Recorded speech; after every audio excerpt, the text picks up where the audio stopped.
Hello and welcome to our first session in our Basic Pilates Principles series. So in this session today we're going to be running through how to get into the Pilates rest position.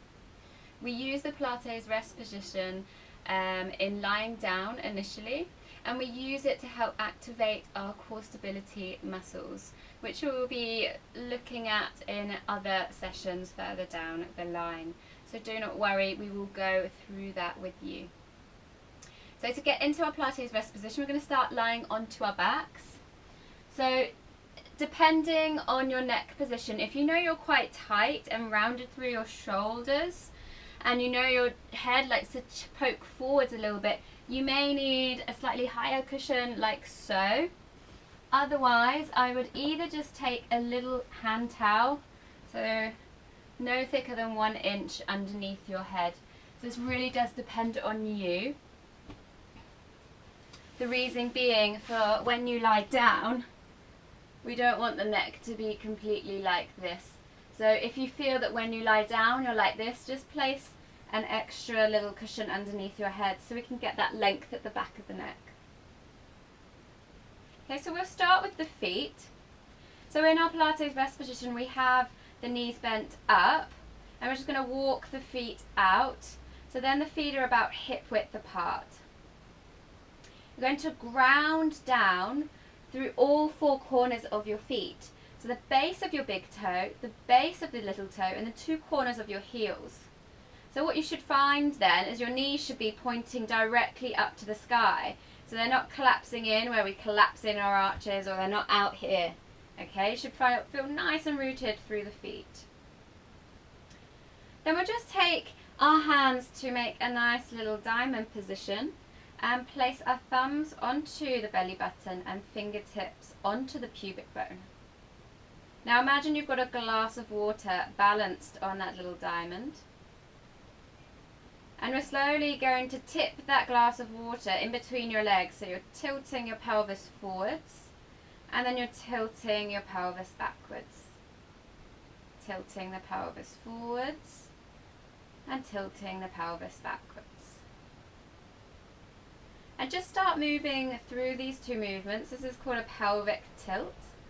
This just helps us to find what we call neutral spine, and that's that position that helps us to activate our pelvic floor and our core muscles. And just feeling a difference when you arch the back and then when you flatten the back. And what we want to do is find that center point where you're not spilling any of that water in that cup. So somewhere in the center where your hand should feel pretty flat here, shouldn't feel tilted up or tilted back. And that should feel like you can just get a tiny little jelly bean underneath your lower back, and you can't get your whole hand underneath, and you're also not completely flat against the mat, so you're not clenching everything here. And that should feel about your neutral spine. So from here we're going to move up to the ribs. So if you just place your hands onto your rib cage, and then see if you can slowly just draw your ribs away from your hands, as if you're gluing those ribs onto the back of the mat here. So you had a blob of super glue underneath each rib cage. You're just going to stick those ribs onto the mat. Then you should feel your abdominal muscles are a little bit awake now. So you're not tensing your six-pack, but just feel a little bit awake, kind of ready for action. Now trying to keep those ribs stuck down onto the mat, see if you can draw your shoulder blades back. Now what you will find is when you do that, that rib cage wants to pop up.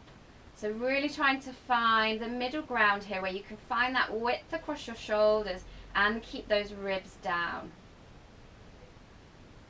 So this can be really quite difficult if you're tight through the shoulders or the upper back, as a lot of us are. So really finding that width and drawing those ribs down. And then just bringing your hands down by your sides, and just imagine someone's gently pulling your fingertips the other side of the room, so your shoulders glide away from your ears. And then we come back to the head.